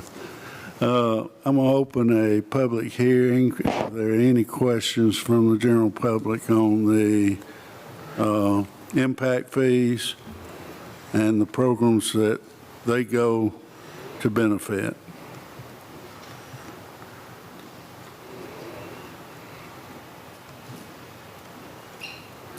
I see no one wanting to make a comment, council, so I can close the public hearing. All right, we'll close the public hearing, and Motion to approve. we got a motion to approve. Second. Second. Any further discussion? All in favor, say aye. Aye. Oppose? Passes unanimous. All right, we have two budget amendments. You got 8-1, which is, Ms. Jennifer's here. The 8-1 budget amendment is which one, Jennifer? While with the agenda and stuff, it should be the first one. The amendment summary is where previous departments and stuff has submitted information. The first we have on here is the sheriff's office. It's a budget amendment to increase the revenue, which is 38,300 damaged Right. property, by $74,344.54, and increasing expenditures for vehicles, 54.2200, in the amount of $74,344.54. This request results from vehicles being totaled, and this would have no effect on fund balance. And then the second one is animal control. They requested a budget amendment to increase their expenditures for repair and maintenance service agreement 52.2240 in the amount of $26,300. This is for creating a website and being able to host it for 3 years. This would result in a decrease in fund balance. And then, For the second time, can you just give us the total and the effect of it, if you don't mind? what was That okay? Just the total of the Just the total amount. the and- total amount of Yeah. stuff? Okay, so the next one step on 911, it'd be a budget amendment to increase expenditures for a total of $92,707.04. Okay. This request results from a change to the original contract and was approved during the FY11 board meeting. This would result in a decrease in fund balance. That's the radios. Then the second one is on the Public Facilities Authority. This is on the Walnut Grove Park. This is a budget amendment to increase expenditures for buildings in the amount of $1,344,992.28. And this is request results in change orders that was approved in prior board meetings. This amendment would result in a decrease in fund balance. And the law enforcement admin, they're requesting a budget amendment to increase expenditures for personnel in the amount of $10,972.64. This request is from moving a temporary deputy sheriff position that once was in uniform patrol and is being moved to law enforcement admin. This would have no effect on fund balance. And then criminal investigation, there, a budget amendment to increase expenditures for personnel in the amount of $57,241.46. This request results from 2 senior deputy sheriff's positions that once was in the jail being moved to CID or criminal investigation. This would have no effect on fund balance. And then criminal investigation, budget amendment to increase expenditures for personnel in the amount of $52,181.92. This request results from a sheriff's investigator position and law enforcement admin being moved to criminal investigation, and then a sheriff's sergeant and law enforcement admin being moved to criminal investigation. This would have no effect on fund balance. Is that all? And that's all on this one. So the Walnut Grove Park is overwhelming majority of rock that we brought back in prior meetings, and a few building changes. The other ones that are associated with the Sheriff's Department are organizational changes that I personally worked with the new sheriff on completing, and all of those have no overall budget changes, but they are amendments because they're moving from one area to another. But we wanted to bring those forward to make sure that they were tracked appropriately for accounting purposes. The total from the general fund will be $1,463,999.32. Correct.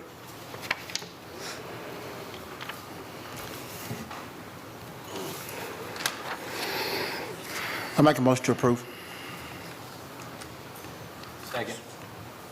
We got a motion and a second. Any further discussion? All those in favor say aye. Aye. Aye. Oppose? All right, you got resolution FY25 for the Project Link budget, deep patching and resurfacing project. John? And that's on, Don, you gonna do that one? Just in case we have a question. You're doing good, Jennifer. Go ahead. Yes, this is our project length budget for the first round of LMIG and SPLOST resurfacing projects. It's a total of $1,802,500. It's a LMIG grant and SPLOST only. And the project list there. And how are those roads picked? Are they based upon the grading system? Sir? How are the roads picked that you're looking at? By our grades. By the grade? We use a DOT grade system. Okay. I'll second. Yeah, a motion and a second. Nobody. Any further discussion? All in favor, say aye. Aye. Opposed? Passes unanimous. Everybody likes to pave roads. All right, we have two contracts. There's a small parcel, 1 acre on Whitney Road that the county has put under contract and needs to purchase. It's right in the middle of our county property, and it's a derelict home, roof caving in. It is, sales price is $77,100. And what's the name of that road? Whitney Road? Whitney Road. Whitney Road. We got a motion to approve that purchase? Need a second? Second. We got a second? Any further discussion? All those in favor say aye. Aye. Opposed? Passes. Now we got another. We've been trying to negotiate and come to terms on a track joining the fire station on HD Ather Road so we can make improvements on that fire station. The property is under contract. It's 6.99 acres. No, it's 1.773, which is part of 6.99 acres, and purchase price is $270,000. And we have that under contract, and we'd like to move forward to close it. Motion to approve. We got a motion to approve. I'll second. We got a second. Any further discussion? All those in favor say aye. Aye. Oppose? Passes unanimous. We'll bid out the multi-sport athletic flooring for Now Gymnasium, and the low bidder and recommended to accept is Southern Flooring in a bid amount of $127,764, $127,764. And it went through the state bid process. Make a motion to approve. Got a motion to approve? Second. Second. Any further discussion? Is that budgeted or that comes out of fund balance? It was a previously approved project budget, Okay. and this is SPOS money. Yeah. SPOS money, okay. And we'll be under budget based Great. on. Yeah, it's within budget of what Great. I previously asked the board for. All right, now I call the question. All in favor, say aye. Aye. Oppose? Passes unanimous. We got another deep milling and deep patching that was bid out. The recommended winner of the bid was Pittman Construction for a price of $159.65 per ton. And they were the best. Pittman's getting a lot of our bids here lately, doing good work. Yes, sir. Got a motion to approve? Second. Got a second? All those in favor, say aye. Aye. Oppose? Passes unanimous. All right, we have 4 people signed up for public comment, and you, let me read our little statement. We value public's opinion, appreciative of those who took time to attend today. Rules of decorum will be followed. Each speaker must state their name and address. Each speaker has 3 minutes, and there'll be no yielding of time. This is not a question and answer session, and no response from the BOC is required. We will take your comments into consideration and may reach out to you individually to discuss them further. The public is asked to refrain from making comments when not at the microphone, such as calling out, booing, clapping, foul language, or other verbal or physical disturbances during the meeting.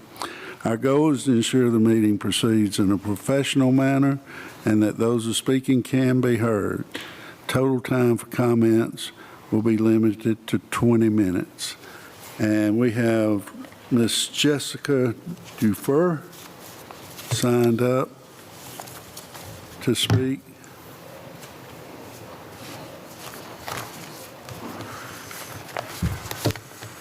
I think based on some of the update earlier, May have. some people may choose not to have stayed. I'm going to butcher. I know Matthew Kukuza. Kukuza. Thank you, Matthew.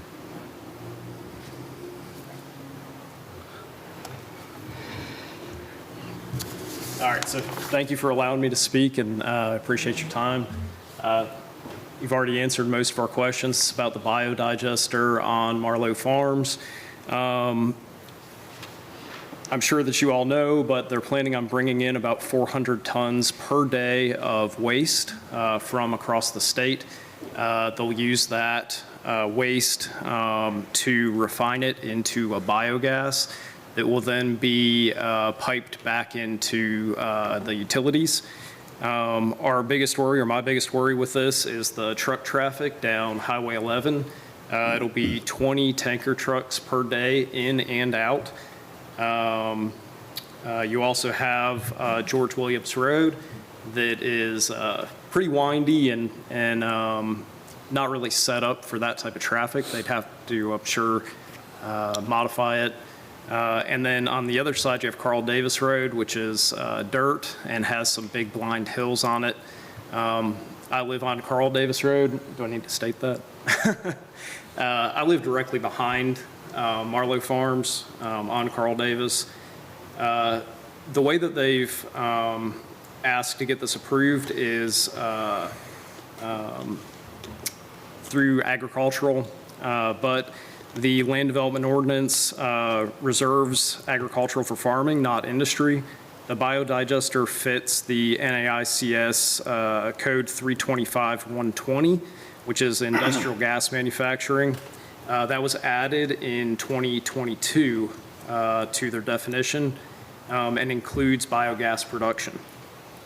Our section 5.1.100 table lists NAICS 325 as chemical manufacturing, permitted as M2. Adding the subclass 120 would explicitly keep biogas refining industries in the M2, not agricultural.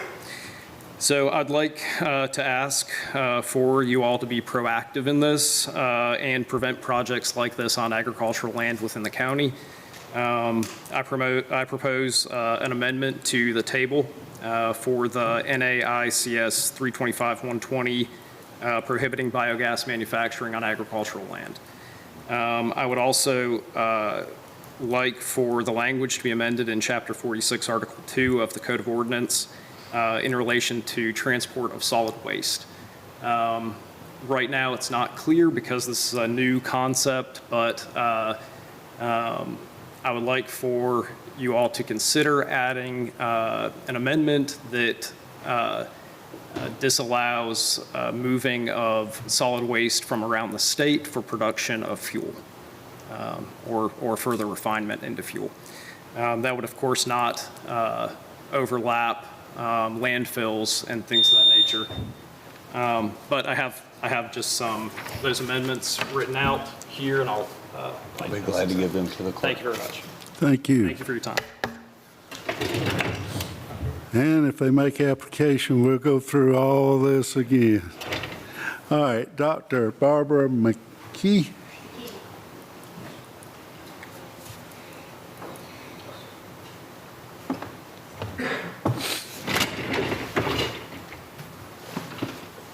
The proposed biodigester, which by another name is an organic waste dump, is something that will affect the well-being of everyone in Walton County and beyond. I'm Dr. Barbara McKee. My field of study was biology and ecology. I live at 2905 George Williams Road. My farm, Briar Ridge, lake, and 2 wells are adjacent to the proposed biodigester. And Wildcat Creek, which feeds into the Appalachia River, ultimately goes to Lake Oconee. 31 years ago, my family and I chose to live in Walton County. We were looking for a better place for our children and grandchildren, free of traffic, congestion, and air and water pollution, basically a healthier environment. On another hand, people who lived in Walton County for generations have chosen to stay because they love Walton County. After 31 years, we are suddenly faced with a biodigester, an organic dump, a threat to us and everyone else in Walton County. A biodigester produces natural gas, which is methane gas. It is highly volatile, it smells, it's toxic, it's flammable, and it's explosive. It does not fit in our community. When everyone around the country is trying to improve the environment, why would we pollute ours? From 2010 to 2021, there were 26,000 methane pipeline leaks in the United States, one every 40 hours. Georgia was 10th highest on the list for damaging leaks. The amount of damage from leaks resulted in 600 personal injuries, a total cost to communities of nationally of $4 billion, and in Georgia, $30 million. Methane gas leaks are a major contributor to climate change. 26.6 billion cubic feet of methane equates to 2.4 million cars emissions in 1 year. The proposed organic waste digester was to be 15 acres, but expand to 1,000, which would result in at least 60 trucks in and out daily. Our infrastructure can't handle that. That's not how I want to spend my tax dollars. I would much prefer they go to schools, parks, and health centers. And did I mention we have an elementary school 1.2 miles away? Vanguard, the company behind the organic waste dump and processor, has a very poor reputation for transparency and ethics. Vanguard failed to disclose permit violations, accidents, and operational issues in Massachusetts. The company had 52 violations, including biodigester disasters resulting in 51,000 gallons of waste being dumped into the environment. A second incident included 1.3 million gallons of toxic methane waste dumped into the surface of land. Remember, methane is not only toxic, it's flammable and explosive. Vanguard emissions were reported. Ma'am, the 3 minutes are up, and we get it. I mean, this hadn't come before us, and we try to limit the comments 3 minutes. Do you want me to email you the rest of the statistics? You can. I've already read it. Okay. I've done my own research on Vanguard, and we're looking into them very strongly, and I want to know myself what they, and they don't have a good reputation online. I tried to go into Ohio, and Ohio passed a law. But I could understand us using our time if there was an event coming up. Thank you. It's just right now, it's nothing on the table, and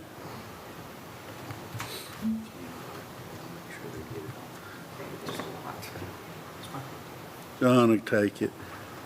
Corey Arnold.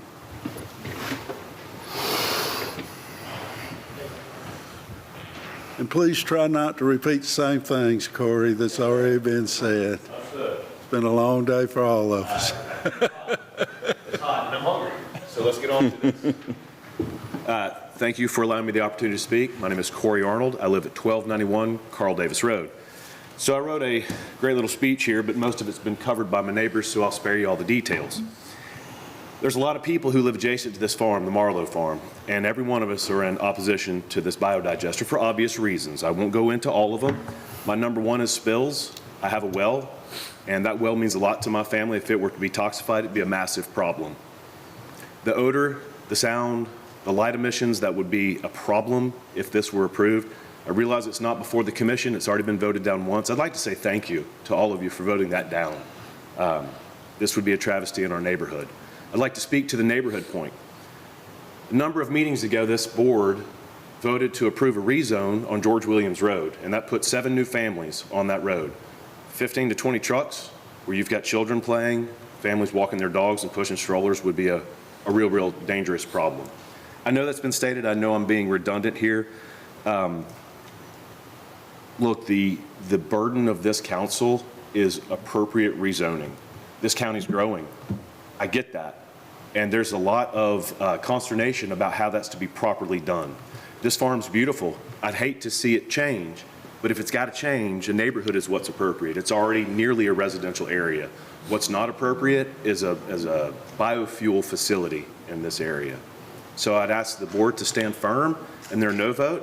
I'm hopeful that this doesn't come back before this commission, but based on the efforts of the Marlowe family and of Vanguard Renewables, I suspect that this conversation's not done.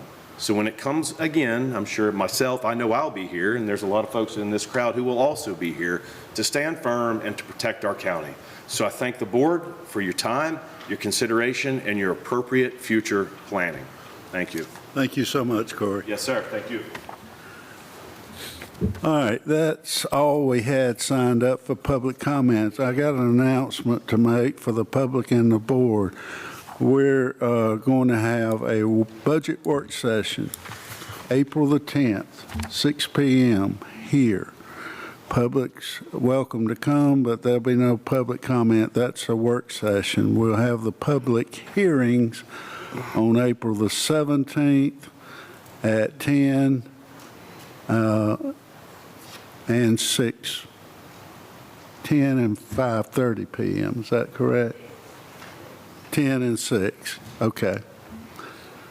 I jabbered on my own notes. It'll be advertised in the paper multiple times, and you'll be able to access the budget online after we go through this budget work session. There is no reason to go in an executive session. So with that being said, I entertain a motion to adjourn this Mr. Chairman, before we adjourn, may I ask that we keep the family of Brian Hicks and Tony Hutchins in their thoughts and prayers. Brian, we lost him last week to an unfortunate car accident. He was a member of our Public Works family. And then Tony Hutchins was a long-standing member of our fire department. He was actually our fleet maintenance. He's been retired for a couple of years, but still lives right here in the community. And I'd ask that everybody keep their families in your prayers. Thank you, Commissioner Brown. Any other announcements any of the board members want to make? If not, I entertain a motion that we adjourn. Second. A motion second. All in favor, say aye.